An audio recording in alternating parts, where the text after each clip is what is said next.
Hey everybody, Gordon McCallum here at from First Foundation Residential Mortgages in Edmonton, and we're here live on Canadian Mortgage Hangout TV, and I've got from my left to right Jackson Middleton in Regina. Say hey. Hey. All right, Paolo Di Petta, don't say hey because you're muted, but you can wave for us.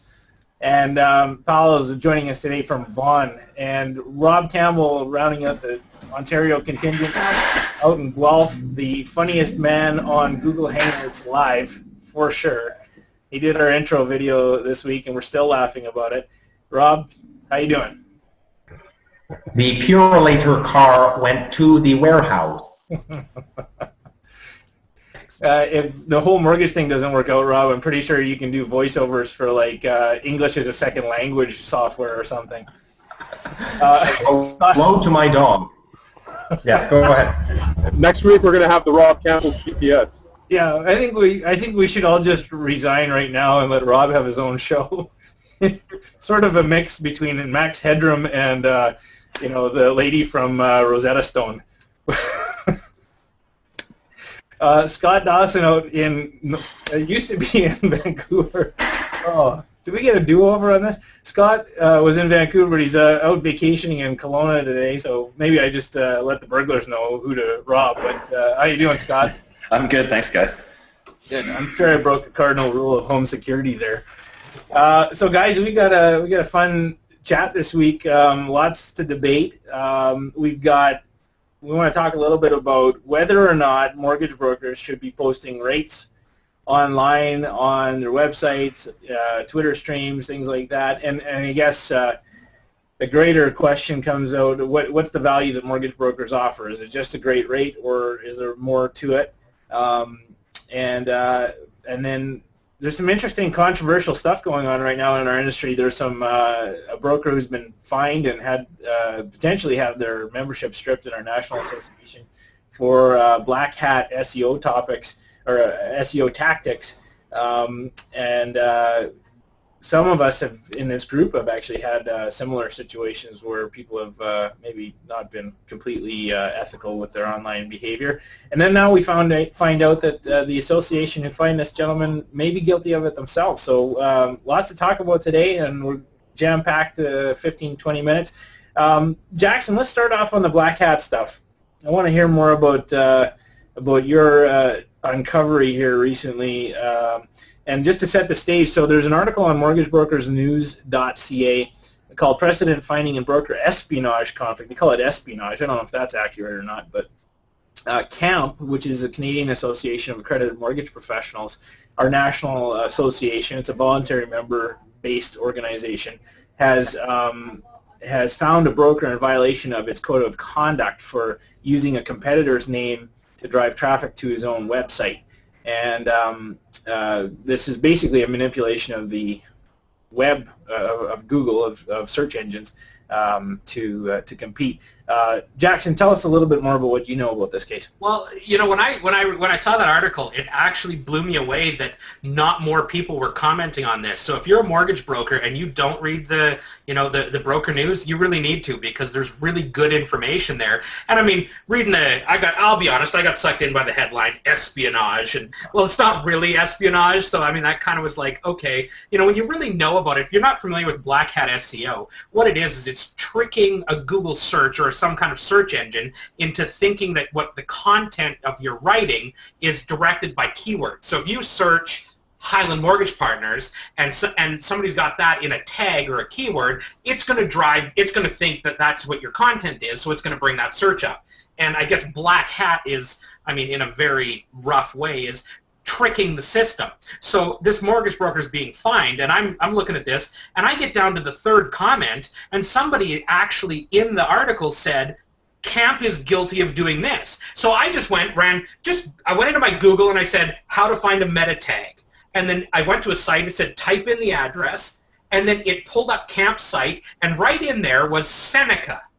What does Seneca have to do with CAMP, except the fact that they're a competitor? So now my mind is blown, and I'm thinking, what in the world? CAMP is doing exactly what they're fining $500, and this is my favorite, and forcing him to do an ethics course to keep his license. Oh, wow. Ooh, an ethics course, hey? And, I mean, it's kind of interesting, but I mean, if you read my comments on there, I definitely don't hold anything back. The fact that, kind of going into our further conversation, the fact that the article assumes that two brokers are competition kind of bothers me. I mean, it seems like we're fighting for the scraps of the bank's table when they've got all the market share, and here we're fighting about whose name we can use in SEO optimization, and it's like, who cares? No, just to I guess clarify, nobody here has admitted any wrongdoing, and it sounds like the broker in question is saying that this was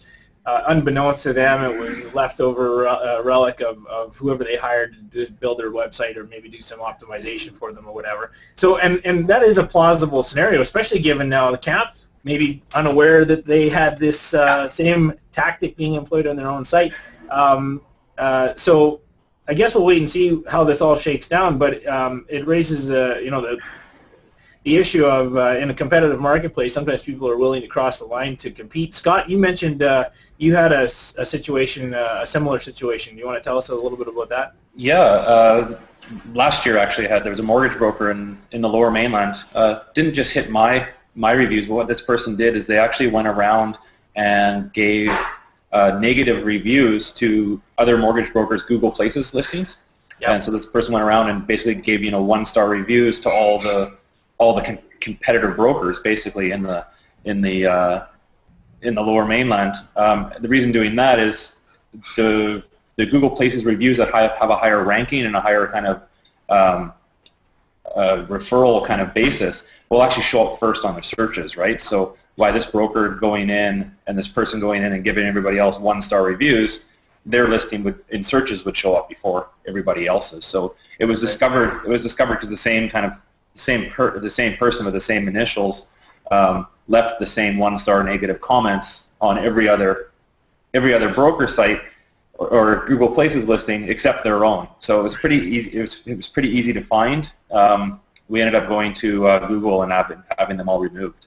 Oh, that's good. And in the long run, that's a short-term, probably nearsighted approach by that broker. If they time to get positive reviews for their own site. Well, that's the thing. My biggest thing is you have enough time. I mean, if you're spending that amount of time slagging the competition, I think the time is a bit better spent, building your own business. That's what I would think. But I would encourage any brokers watching, including you gentlemen, to be familiar with some of the. There's a site called is it Copy Blogger or Copyscape? Copyscape is a site I used actually, and we found that we had 3 competitors who word for word, verbatim, copied and pasted sections of our website into theirs. In particular, the mortgage glossary on our site. And you know how we found this? It was quite interesting. One of them had even forgotten to remove the links to our website. So they copied the words "first foundation" were right in the glossary, and they left us on their site. So we've had to go after other brokers in the past and remind them that that's not fair use of our content and that they should write their own. So it happens, but there are tools out there to help you find this stuff, which is good. So I'd encourage any mortgage brokers out there who have a strong online presence. First of all, don't do the wrong thing. But second of all, make sure you protect your own stuff too, because that's hard work that goes into these things. So, gentlemen, any other follow, Rob? I can sort of add in. I mean, there's actually a lot of tools out there just managing your brand, and I mean, I don't want to get into that too much because we got other topics, but you're really branding yourself here, and you're selling yourself here, so you should really stay on top of that. There's like Google Alerts you can do. There's some reputation websites that look through your social media and make sure that you're up to date and sort of within bounds, and that nobody else is slandering you. So you should really sort of stay on top of that sort of thing. Great advice. Great advice. Hey guys, moving on now. We had an interesting discussion a couple days ago on Twitter, and if for our viewers out there, if you're not following us on Twitter, everybody here has their Twitter handle down below their pretty faces. So yeah, check it out. Follow us on Twitter. Engage us in the conversation. If you'd ever like to have us answer any of your questions on one of these Hangouts, or even have you on as a guest on the show, let us know. We'd be happy to entertain that. Go back to the Twitter conversation we had. One of the things that came up was, and I think it was my fault, I posted a rate that on our website, or on our Twitter feed, to let people know about it because I thought it was a good rate and I wanted to let our clients know about it. And it's something that we do on our website. We have our rates, our lowest rates available on there so that people sort of know what range things are in. But there's some controversy about that. Not everybody feels that's the right approach, and in some cases there are brokers who choose not to do that at all. So I'm curious to know, gentlemen, what your thoughts are on the topic. I think it's more than anything. I think it depends on the type of clientele that you want. I mean, if you're doing a lot of volume and rate is important to your clients, then that's the sort of thing you want to do. I'm in a sort of a little bit of a different niche market, so rate is a little bit less important, and that's how I try to sell myself. I think that's a big part of it. I don't know, guys. So it depends. It's a business model thing for you, Paulo. Rob, what are your thoughts? Do you tell people? Do you post your rates anywhere? Do you have that stuff available publicly, or? No, I don't. I don't have them on my website. I don't. I could probably count on one hand how many times in the past 2.5 years on Twitter I've done a rate blast. I think every time somebody tweets a rate and their cell phone number, a rainforest gets depleted because at the end of the day we have to learn how to and I'm not knocking anybody else's business model by any means. I just think that it's the wrong venue for it. I think people are on using Twitter to have a conversation. It's like, if you wheeled a soapbox down into the middle of the square in the center of your town and stood up on top of it and started yelling, "Quick close, $2.99, anybody? $2.99, quick close, 519, blah blah blah," and started yelling your number. It's not providing any value at all to anybody. And I think by doing that you're attracting that kind of clientele. I just don't do it. And again, if you do post them, that's your business. It works for some business models. I just don't think it's the right avenue. And I apologize for everybody watching this. That looks like I might be viewed through a fishbowl. That's my crappy camera. But thanks for joining us today. Scott, you probably have a similar approach. Is that correct? I'm exactly the same. Yeah, I mean, I haven't had rates on my website for a couple of years now.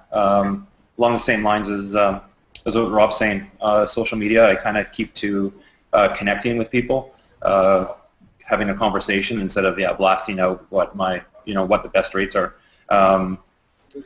What I found with that by not having them on my website is the quality of clients that I attract and that I'm trying to attract. It works for me, right? And like I said, it's a business model. It works for myself. So I've decided to keep the rates up right off my website for sure. Okay. Now, Jackson, are you in the same boat? I might be in the minority here. Tell me what your philosophy is on this.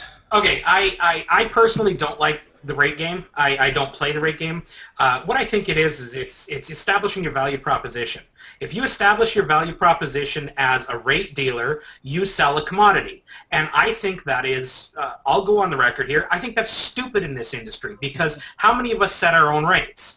We don't. The bank sets them. So we take what they offer us and we try and sell it. What happens if they stop offering it us? What value proposition do we have? I look at rate as one side and I look at service as the other. I would rather establish my value proposition as service to my client while offering the best rate. And it's not to say that I'm not going to get my clients the best rate or I'm going to charge them more for the service, but you will never contact me for a mortgage if all you're looking for is the lowest rate, because I'll tell you to call BMO. I don't care. BMO's going to get they will do their thing to establish rate. That's not my game. They've proven it in the past. To me, I'm not interested in that call. If you call me and say, "Hey, what's the best rate?" my first question is, "Where'd you get my number?" My next question is, "Okay, why don't you find the best rate you can do? Give me a call and then we'll talk about service." Because honestly, I'm just not interested in the type of person who's only looking for the best rate. I find if they choose me for rate, they'll leave me for rate.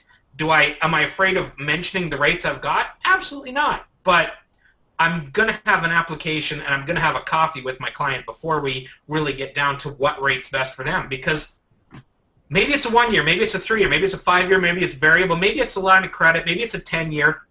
Who knows? What's your best rate? Don't bother me. Okay, so you guys take the approach that it's kind of like saying what's the cheapest car on your lot.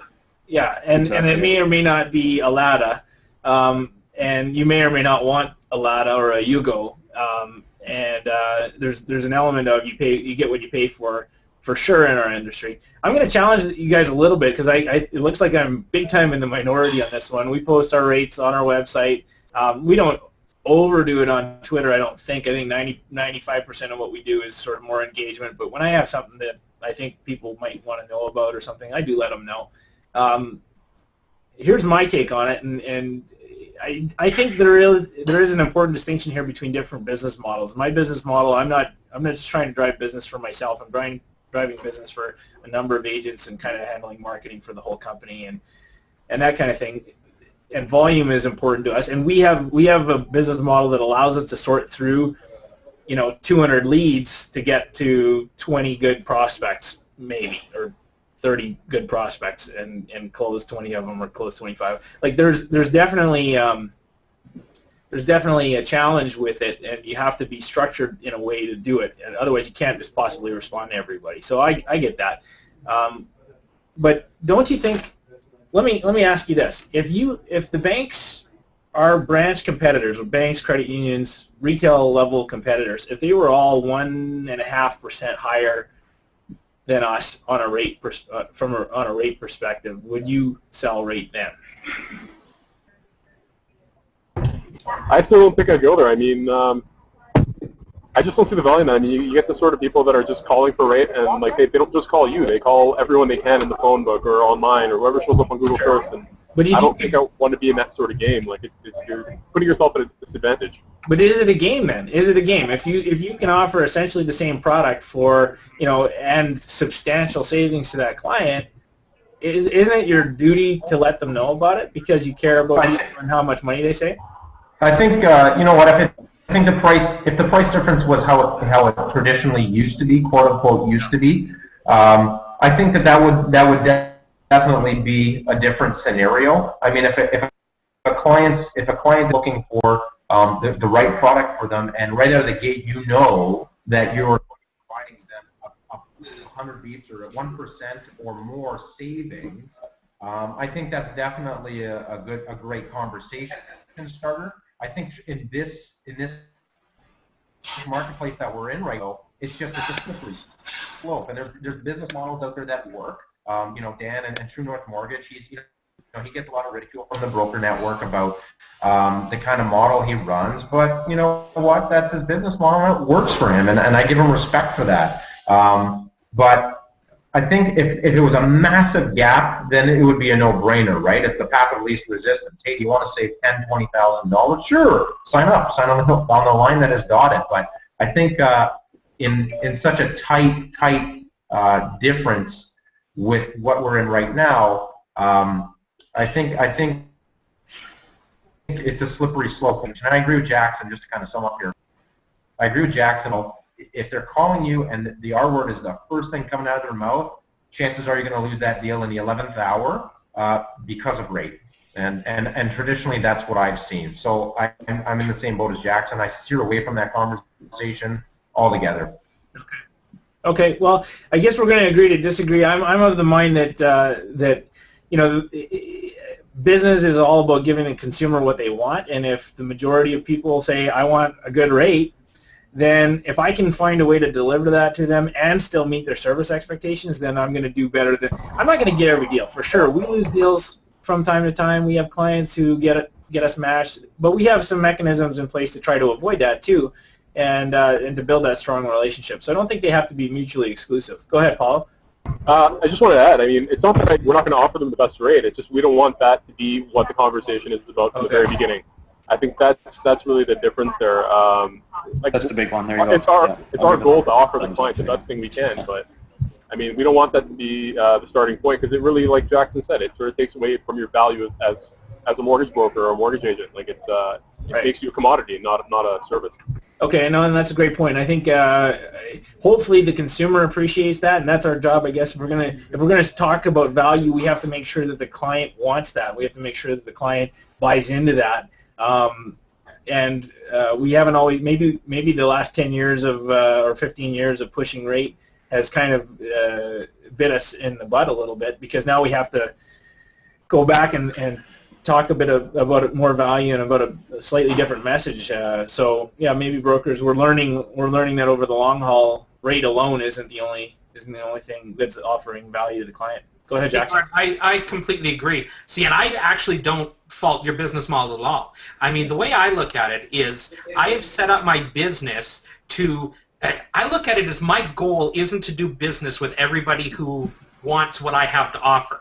My goal is to do business with people who believe what I believe. So, I mean, I could go out, I could promote rate online, and I could be a lot busier. But to be quite honest, I would rather work with people who believe they need a professional to help them figure out the landscape, educate them, sit down. I'll have 3 or 4 coffees with the same client. I know some brokers would call me insane for doing that, but the thing is I do my business by referrals only.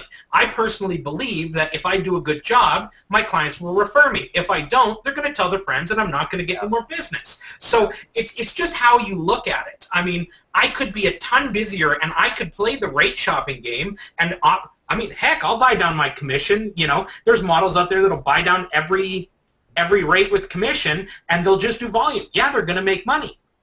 It's a commodity. Am I saying that's wrong? No, it works for some people. I just happen to want to deal with people on a personal level, get to know them, get to know where their kids are, buy them a baby kilt, do those kind of things. I mean, have fun. Well, I guess that's you know, that's a good observation, that there are many different business models, partly because there are many different consumers out there, and you can't just say that the consumer is homogenous. There are different segments and different people with different priorities. So it's probably a good thing at the end of the day that variety exists in the marketplace and people have choice. And that's one of the things I like the most about being a broker, is that we bring more choice and more competition into the marketplace. So consumers have that choice. Go ahead, Rob.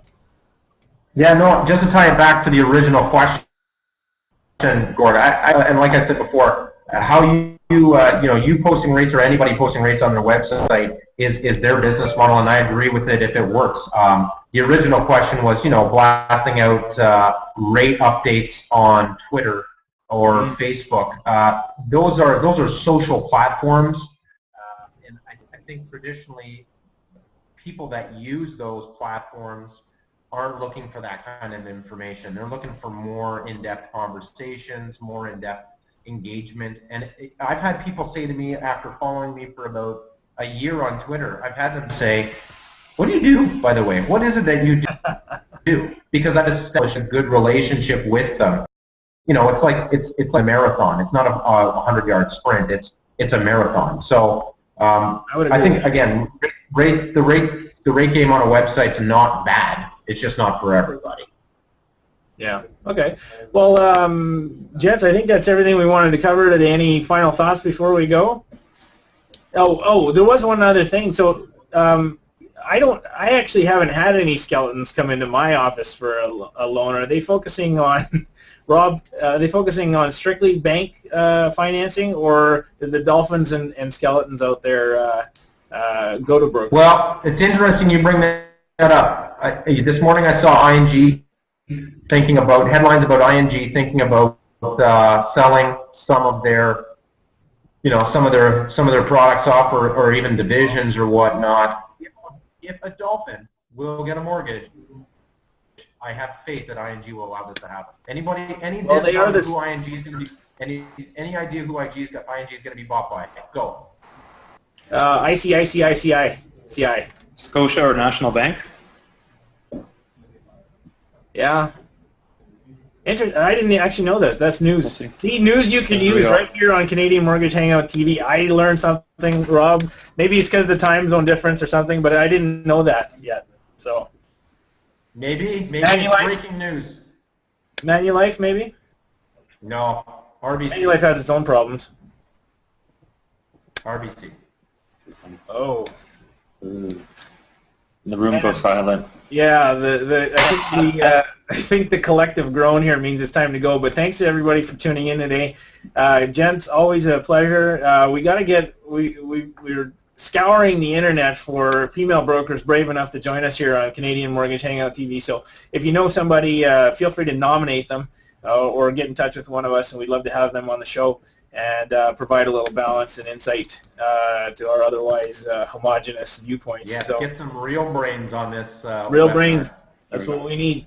So, gents, have a great week. Great chatting with you, and we'll see you on Twitter. Have a great one, guys. Yeah.